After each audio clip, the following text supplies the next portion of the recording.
Assalamualaikum warahmatullahi wabarakatuh. Bismillahirrahmanirrahim. Alhamdulillahirabbil alamin. Hamdan yuafi ni'amahu wa yukafi mazidah. Ya Rabbana lakal hamdu kama yanbaghi li jalali wajhika wa azimi sultan. Asyhadu an la ilaha illallah wa asyhadu anna Muhammadan abduhu wa rasuluh. Allahumma salli ala sayyidina Muhammad wa ala alihi wa sahbihi ajma'in, amma ba'd.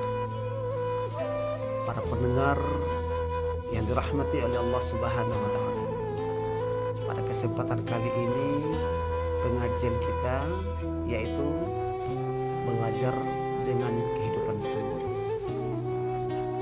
Kepada para pendengar yang dirahmati oleh Allah, kita mungkin mengetahui bahwasanya di dalam kehidupan kita ini kita tidak sulit untuk menemui keberadaan semut. Dalam keadaan berdiri, dalam keadaan duduk, kita pasti melihat adanya semut. Namun kita sebagai manusia sangat jarang sekali untuk bertafakur dan mengambil iktibar, mengambil hikmah dari penciptaan semut dari Allah Subhanahu wa taala. Lalu kita sebagai orang yang beragama Islam, apa yang dapat kita ambil hikmah dari kehidupan semut? Maka pada hari ini kita akan kupas beberapa hal tentang masalah hikmah daripada kehidupan semut. Yang pertama adalah bahwasanya semut itu merupakan binatang yang sangat kecil dibandingkan dengan binatang-binatang lainnya. Namun walaupun binatang semut itu kecil, tetapi instingnya sangat kuat. Sehingganya apa yang diperintahkan oleh Allah, maka semut itu akan cepat melaksanakan apa yang Allah perintahkan. Ini ditafsirkan oleh Allah dalam Al-Quran surah An-Naml ayat yang ke-18. Bismillahirrahmanirrahim. Hatta iza atau ala wadin namli qalat namlah ya ayyuhan namlu dukhulu masakinakum la yahtimannakum Sulaiman wa junuduhu wa hum la yash'urun. Yang artinya, hingga apabila mereka sampai di lembah semut, berkatalah seekor semut, wahai semut-semut, masuklah ke dalam sarang-sarang agar kamu tidak diinjak oleh Sulaiman dan tentaranya, sedangkan mereka tidak menyadari.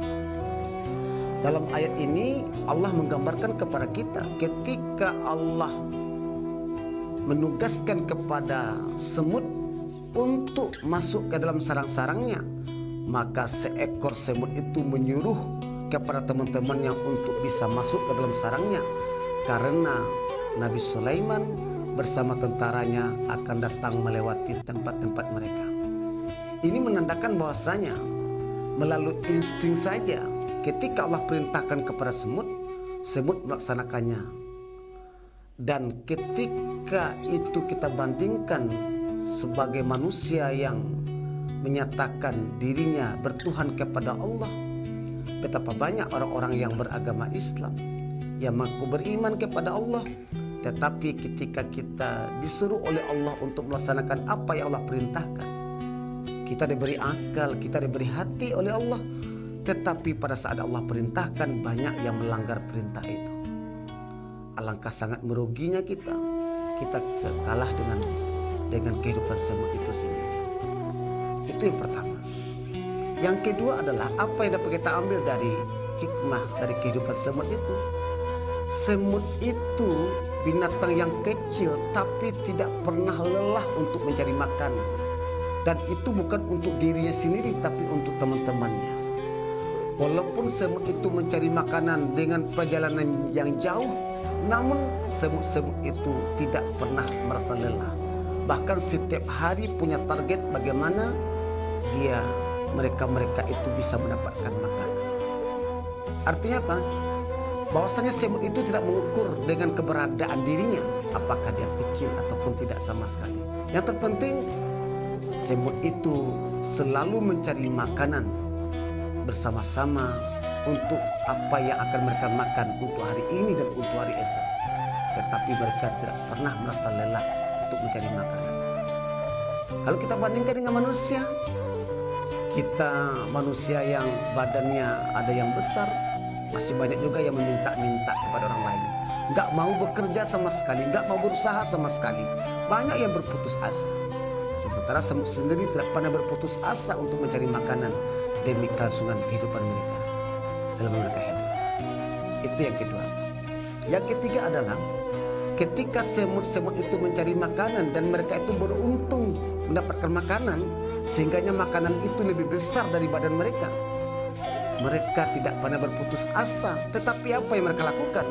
Mereka gotong royong bersama-sama untuk mendapatkan makanan itu dan mereka pastikan makanan itu sampai ke tempat sarangnya. Begitulah semut itu. Kemudian yang keempat adalah bahwasanya semut itu terkenal dengan keramahannya.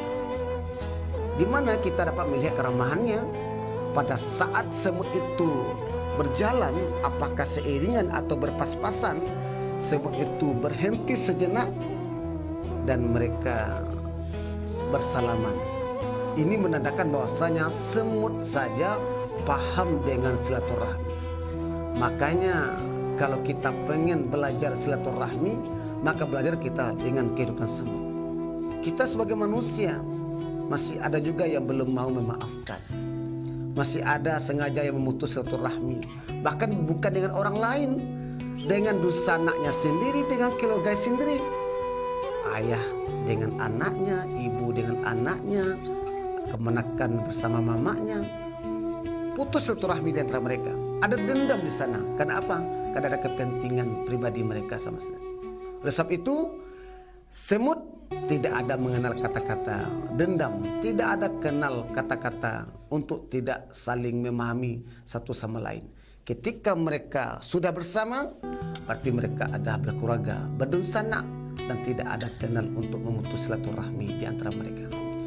Kemudian yang kelima adalah bahwasanya semut itu terkenal dengan kebiasaannya untuk hidup hemat. Jadi kalau sekiranya makanan yang dapat mereka dapatkan pada hari ini, kalau sekiranya masih bisa mereka pergunakan untuk hari esok, maka makanan itu mereka sediakan untuk hari esok. Bahkan kalau seandainya makanan itu besar, maka mereka belah menjadi dua, sehingganya makanan yang satu lagi bisa dimakan untuk hari esok. Begitulah hematnya kehidupan semut. Nggak sama dengan kita sebagai manusia. Kita manusia banyak yang nggak bersyukur. Ketika sedang banyak dapat rezeki, seolah-olah rezeki itu harus habis hari ini dan tidak memikirkan rezeki itu untuk bisa kita makan hari esok. Padahal kita belum tahu juga bagaimana keberadaan kita hari esok. Tetapi banyak manusia yang ketika mereka mengaku orang-orang yang keberadaannya lebih daripada orang-orang yang berada di bawahnya, tetapi mereka banyak yang berpoya-poya. Banyak mereka itu tidak hemat hidup. Yang terpenting apa yang mereka inginkan pada hari ini bisa mereka dapatkan. Padahal ketika kita belajar dengan kehidupan semut, semut sebesar apapun makanan yang mereka dapatkan, tetapi mereka memikirkan untuk hari esok agar mereka bisa dapatkan makanan untuk hari esok itu. Kaum muslimin dan kaum muslimat, sidang jemaah yang berbahagia, para pendengar yang dirahmati oleh Allah. Menurut Ibnu Katsir, bahwasanya seekor semut pergi keluar dari rumahnya lalu menemukan bangkai belalang. Ia berusaha untuk membawa bangkai belalang itu ke tempat sarangnya. Namun ketika binatang atau bangkai belalang tadi tidak bisa mereka bawa, mereka akan panggil teman-temannya sebanyak-banyaknya untuk bisa menggotong bangkai belalang tadi agar bisa dibawa ke tempat sarangnya. Artinya apa? Kalau sekiranya semut tadi tidak bisa bekerja sendiri, maka mereka akan bisa mendapatkan bantuan dari teman-temannya. Kaum muslimin dan kaum muslimat sedang pendengar yang berbahagia. Jadi kesimpulan yang dapat kita ambil daripada pembelajaran kita dengan kehidupan semut itu adalah, yang pertama, semut merupakan binatang yang sangat kecil, tetapi kehidupan mereka itu tidak pernah mengenal lelah untuk mencari kehidupan mereka demi keselamatan mereka hidup. Yang kedua adalah semut itu terkenal dengan kehidupannya dengan cara bergotong royong. Yang ketiga adalah semut itu terkenal dengan kasih sayangnya dengan cara bersilaturahmi. Yang keempat adalah semut itu mereka terkenal dengan kehidupannya hemat untuk menjadikan diri mereka bisa bertahan hidup untuk masa yang akan datang. Demikianlah yang dapat kita sampaikan pada kali ini. Mudah-mudahan kita mampu bertafakur, mampu berfikir, dan mampu mengambil iktibar dari kehidupan semut agar kita menjadi orang-orang yang lebih baik hidup di atas dunia ini. Demikianlah. Assalamualaikum warahmatullahi wabarakatuh.